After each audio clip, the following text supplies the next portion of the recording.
Check muna natin yung panel board. Ito yung ating threaded na panel board. Meron na siyang TDS meter or conductivity meter. Meron siyang low level pag nawala ng tubig. Ang raw, automatic mamamatay si feed pump at si RO. By the way, one-time flashing to with time delay, at ang gagamitin pang auto flush is pure water para mas tumagal yung lifespan ng membrane natin. Yung pambanlaw ng membrane is permeate water na o yung purified water. So may mga trip indicator siya. Pagka nag-trip yung overload relay, ano siya, may indicator na. So low level raw, low level product, nasa gilid yung ating auto flush. So i-load niya. Yan. Load yung panel board natin. Tapos binukod natin yung power yung power circuit, yung main, tsaka control circuit na breaker.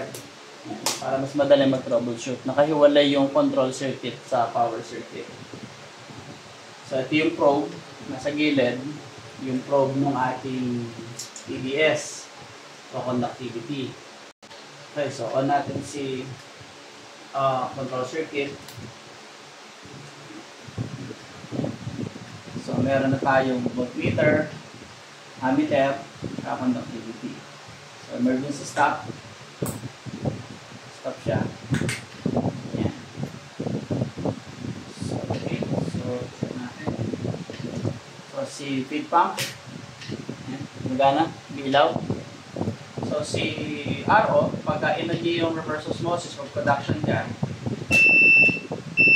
auto flush, kahit naka-off si product pump, aandar siya. Kasi ang gagamitin na pang panlaw ng membrane, pang auto flush, is pure water na. Okay? So kaya kahit naka-off, yan, nilagay lang natin yung timer ng 30 seconds. Yan. So pag kumandar na, natapos na yung auto flush, nawala na yung beep, nagpo-production ka na, umaandar na si feed pump tsaka si RO. Okay, so on natin si product, on natin si UV. Okay, so pagka nag low level 0, tinrigger natin si low level raw, nawala ng tubig si raw tank, shutdown yung dalawang motor as protection from dry pumping. So may alarm, nakalagay low level raw. Pag hindi pinatay yung switches, nagkaroon ulit ng tubig, andar siya. Hindi na siya nag-auto flush. Okay? So ulit, kunyari nawala ng tubig si raw tank, patay halimbawa yung valve papuntang raw tank, naubos yung laman ng raw tank, o kaya nagka-problema deep well, basta naubusan ng tubig si raw tank, mag-low level siya. As protection, patay yung dalawang motor. So kung habang nagpopondo ka ng raw, ayaw mong maingay, off mo lang siya. Yan. Off mo lang siya para hindi maingay. So kahit ang i-off nyo lang, si feed pump, wala na sound. Pag may tubig na ulit, o dyan lang si feed pump, dar na. Yan. So let's say naman nawala ng tubig si product tank, hindi ka nakapag-production, trigger natin, nag-automatic off, nag-buzzer si low level product as protection. Hindi mo pinatay yung switch, nagkatubig ulit, andar na siya ulit. Okay. So yan yung ating voltage, 216. Walang ammeter kasi wala pang load. Okay? So, pag napuno naman, si product,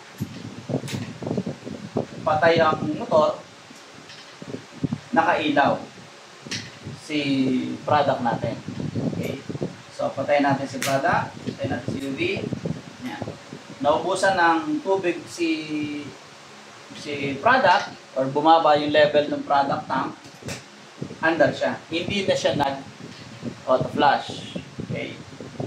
So, yan. Napuno, patay, under siya ulit. Okay. Pag pinatay mo si feed pump, automatic mamamatay si RO. So, kaya kung hindi mo binubuksan si feed pump, binuksan nyo lang si RO, hindi yan gagana. Okay? So, kailangan mo na i-on si feed pump. All the way sa mga automatic, ang mga multimedia, wala nang patayan si feed pump. Dahil automatic eh. Automatic backwashing. So, on mo naman si RO. Kahit naka-off si product pump, mag-on siya. Para mapanlawan yung membrane natin. Okay. So, after nung setting natin 30 seconds, mamamatay ito, under na ulit si RO natin. Okay. So, nagkaroon ng incident, o kaya nagka-problema, may nag-leak. Kaya wala pa nagre-register sa TDS natin, hindi pa nakatip yung problem. Wala pang nakukuhang leak. So, for emergency, yun ang gamit ng emergency stop. Naka-on lahat ng system mo. O kung sa emergency stop, tayo siya. Habang tinotroubleshoot mo yung problem. Okay. So, kung nasolve mo na yung problem, ano mo siya, mag-auto flush ulit. Kasi na-reset yung power niya. Okay. So, yung mga trip, sa ating mga overload, wala ako ng pang-pindot.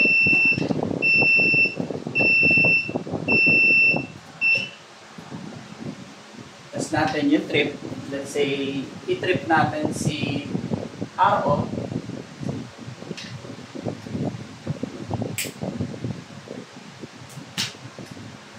Yan. Namatay si RO. Ibig sabihin, nag-overload. Na-trigger yung overload relay ng contactor. Yan. Kilo yung tip niya. Okay. Set. Test natin gumagana yung kanyang overload. Okay. Check naman natin si RO. Trip siya. Kilo. Set. Okay. Tapos pagka naman si product pump ang nagkaroon ng electrical fault or nag-overload, mamatay. So, overload protected po siya. Ayan. Set. Ayan. Kaya meron siyang mga overload. Okay.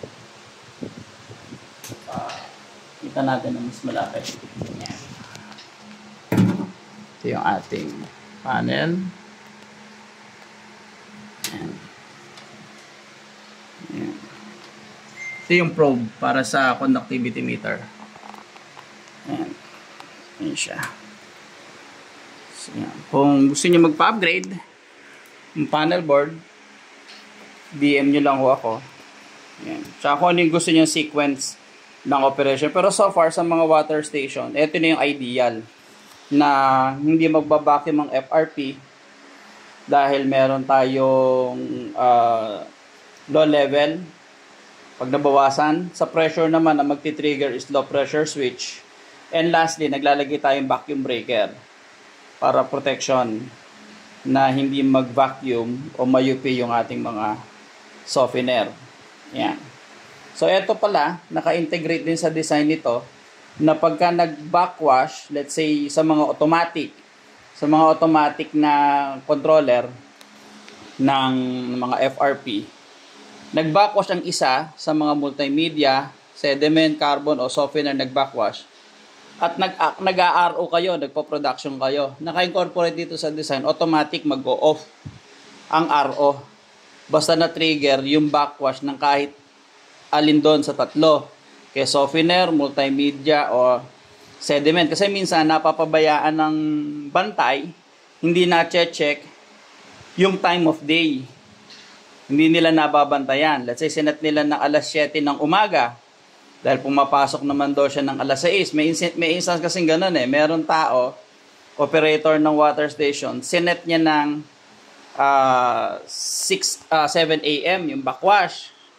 7. Kasi pumapasok naman daw siya ng 6. Hindi niya napansin, yung digital head niya is due for backwash na pala. Naka 1-00 na dun sa Ransin digital head.